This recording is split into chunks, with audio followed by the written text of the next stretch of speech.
जलसा बड़ा होना, छोटा होना, सियासत में तलखी आ जाना, एक दूसरे पर इल्ज़ामात लगाना, वो और बात है। लेकिन किसी भी सियासी जमात के किसी लीडर को ख़ास तौर पर ख़वातीन को टारगेट करते हुए कोई भी फजूल बात नहीं करनी चाहिए। मुस्लिम लीग नून के अंदर ये मामलात पहले भी रहे हैं, पहले भी कुछ लीडर्स ने बड़े ही गैर शाइस्ता बयान दिए। आज राना सनाउल्लाह साहब ने उसकी कसर फिर निकाल दी। क्या कहा ये ज़रा देखिए और फिर मैं अपने पैनलिस्ट से भी इनकी राय जानता हूँ।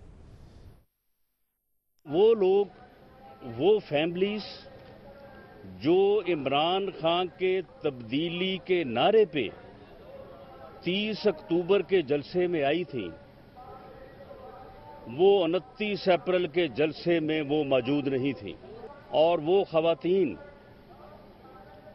वो घरेलू खवातीन जो 30 अक्टूबर के जलसे में तब्दीली के नारे लगा रही थी, वो हमारी बच्चियां, वो हमारी बहनें, जो जिनकी आंखों में तब्दीली की उम्मीद और चमक थी, वो कल 29 अप्रैल के जलसे में मौजूद नहीं थी। कल जो खवातीन मौजूद थी, उनके ठुमके ये बता रहे थे कि वो कहां से आई हैं। ये बहुत ही हकीर और बड़ी बेमुरव्वत गुफ्तगू थी। मैं समझता हूँ कि किसी भी सियासी रहनुमा को ये बात नहीं करनी चाहिए। निज़ामी साहब, ये कोई पहली बात नहीं है, हमारे मुल्क में सियासत में बड़ी बड़ी इस तरह की फजूल बातें की जाती हैं, लेकिन क्या इतनी फ्रस्ट्रेशन बढ़ जाती है एक जलसा बड़ा हो जाने से या किसी आपके सियासी मुखालिफ का काम करने से कि आप इस लेवल पर चले जाते हैं? ख्वाजा मोहम्मद आसिफ जो है, जी जी, ख्वाजा मोहम्मद आसिफ भी इसी किस्म की गुफ्तगू करते थे। कई दो उनके रवाक्स जो हैं वो शीरी मज़ारी के बारे में, वो हत्ता कि उनके ख़िलाफ़ कोर्ट में भी चली गई, वो हज़फ भी करने पड़े। ये मुस्लिम लीग को एक मेरे ख़्याल से ये कोई शायद कोई महज़ब तरीके से शायद ख़वातीन के साथ इनको डील नहीं करना आता। अब मियाँ नवाज़ शरीफ को बतौर कायद मुस्लिम लीग और शहबाज शरीफ को बतौर सदर मुस्लिम लीग इसका आज ख़ुद नोटिस लेना चाहिए था। और राना सनाउल्लाह अगरचे उनके फेवरेट है, उनकी सरजनिश करने के अलावा चलें कम अज़ कम उनको कोई शोकॉज़ ही देते इस मामले में या कोई माजरत करते। लेकिन सवाए मारवी मेमन के, जो ख़ुद एक खातून है, PPM ने इस बयान की कोई दो टोक मजम्मत नहीं की।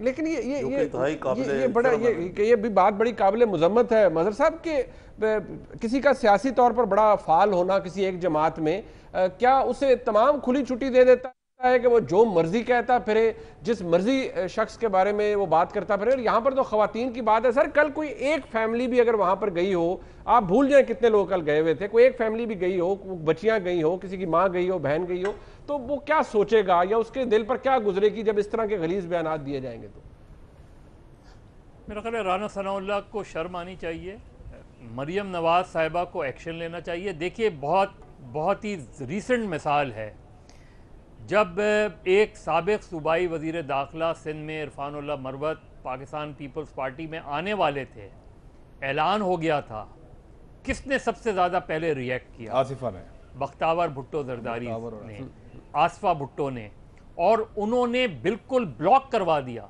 यानी उन्होंने ये नहीं, उन्होंने पब्लिकली कंडेम किया कि उनका एक माजी था जिसकी वजह से उन्होंने कंडेम किया, एक पोजीशन ली उन्होंने कि ऐसे शख्स को पीपल्स पार्टी में हम नहीं बर्दाश्त करेंगे। उससे वो क्या हक़ाइक़ थे वो अपनी जगह है, वो एक तफसील है, लेकिन कम से कम उन्होंने, हालांकि उनकी पार्टी में वो भुट्टो की बेनज़ीर भुट्टो की बेटियां ज़रूर हैं, लेकिन पार्टी में कोई पोजीशन नहीं थी, लेकिन बहैसियत ख़वातीन उन्होंने एक पोजीशन ली और अपने वालिद को इस चीज़ पे मजबूर किया कि वो इनको कबूल नहीं किया जाए पीपल्स पार्टी में।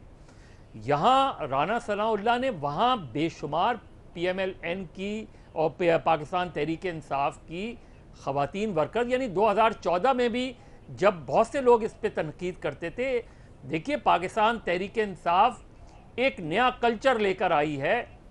इस चीज़ को हमें इस लिहाज से इनकरेज करना चाहिए कि फैमिलीज़ जो है रैलीज़ में आ रही हैं, धरनों में आ रही हैं, इस तरह के जुमले बोलकर एक ऐसे शख्स की तरफ से ये चीज़ आना जिसका एक पूरा एक सियासी करियर रहा हो, उसने बड़ी तकलीफें भी झेली हों। हाँ, राणा साहब ने खुद बड़ा कुछ देखा है इस तरह की इनडिसेंसली मेरा ख्याल है पब्लिक अपोलोजाइज करना चाहिए राणा हाँ, करना चाहिए। कोई नए सियासतदान भी नहीं है ना सर, कोई नए सियासतदान तो वो नहीं है, उन्होंने बहुत कुछ देखा है, उनको तो इस किस्म की बात वही मैं कह रहा हूं। इसी वजह से उनको कम से कम माफी भी मांगनी चाहिए और मरियम नवाज साहिबा को पब्लिकली इसको कंडेम करना चाहिए। इमरान करना चाहिए, माफी मांगनी चाहिए, ये हम और आप कहते रहेंगे। आज अब कहा निजामी साहब ने कहा, मदद साहब ने कहा, हम सभी इनफैक्ट इस बात को कंडेम ही कर रहे हैं।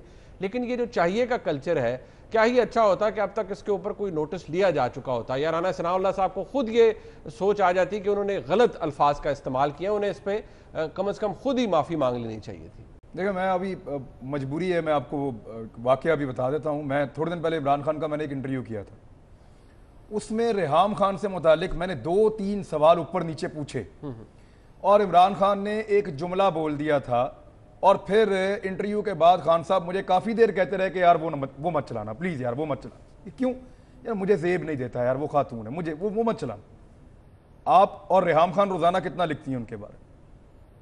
ये तरबियत का फ़र्क होता है। आप पॉलिटिकल पार्टी को जैसा चाहें वैसा आप बना सकते हैं। क्या पीएमएलएन ने मोहतरमा बेनज़ीर भुट्टो साहिबा के पंफलेट नहीं फेंके थे? क्या उनके बारे में शेख रशीद ने जलसों में खड़े होकर नवाज शरीफ ने माथा चूमा था जब शेख रशीद ने बेनज़ीर भुट्टो की बेइज्जती नहीं की थी? क्या उनकी बेहुरमती नहीं की थी? क्या ख्वाजा आसिफ ऐसे नहीं बोलते रहे? आबिद शेरजी ने क्या कुछ नहीं बोला? अभी थोड़े दिन पहले की वो अल्फाज आप सुना भी नहीं सकते। राणा सनाउल्लाह समझदार सियासतदान है। बात यह है, ये पार्टी का कल्चर है, ये पार्टी का कल्चर है।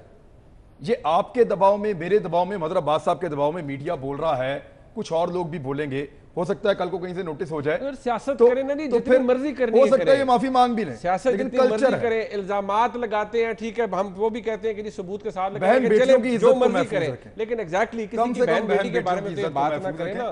कल अगर वहां 100, 50, 2000, 10,000 जितनी भी खवातीन मौजूद थी, वो कितना बुरा महसूस। अच्छा, इसका जवाब मैं इसका जवाब पीएमएलएन पता क्या देती है? जब मैंने उनसे ये बात की आज उन लोगों से, उनके लोग ये कहते हैं कि जी सोशल मीडिया पे पीटीआई के लोग क्या करते हैं? सोशल मीडिया तो गटर करार दे दिया गया इंटरनेशनली, आप उसको छोड़ दें।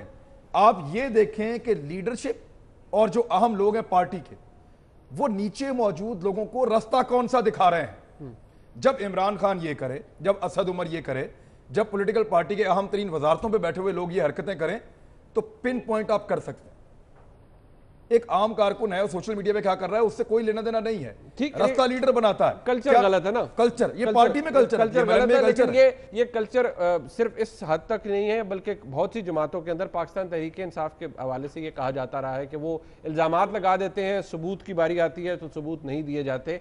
ये भी एक कल्चर है जिसको मैं समझता हूँ इसको भी रुकना चाहिए, इसको भी कंडेम करना चाहिए। बहरहाल इसको जरा आगे लेके चलते हैं। न्याई साहब, मैं आपके पास आऊँगा। ये आसिफ जरदारी साहब ने गो के एक बड़ी अजीब पोजीशन है पीपल्स पार्टी की। कभी इमरान खान साहब इल्ज़ाम लगाते हैं मुस्लिम लीग नून पे कि आपस में मिले हुए हैं, मुका है। कभी मियां नवाज शरीफ साहब कहते हैं कि इनकी सेटिंग है जरदारी साहब की और इमरान खान साहब की। पता नहीं पीपल्स पार्टी में ऐसा क्या प्रॉब्लम है, लेकिन आज वो ये कहते हैं कि मुझे मियां नवाज शरीफ बहकाते रहे और मैं बहकता रहा, जबकि वो ईंट से ईंट बजाने वाला बयान जो था वो भी वो कहते हैं मियां नवाज शरीफ साहब की मुशावरत या उनके कहने पर ही दिया था।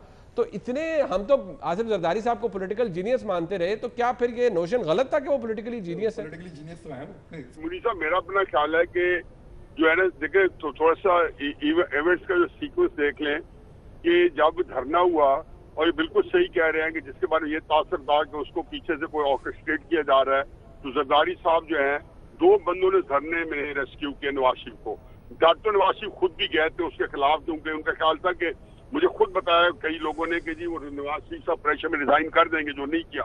लेकिन जरदारी साहब ने और जावेद हाशमी साहब ने उनको किया, तो दोनों की वजह से धरने से उनका प्रेशर हटा।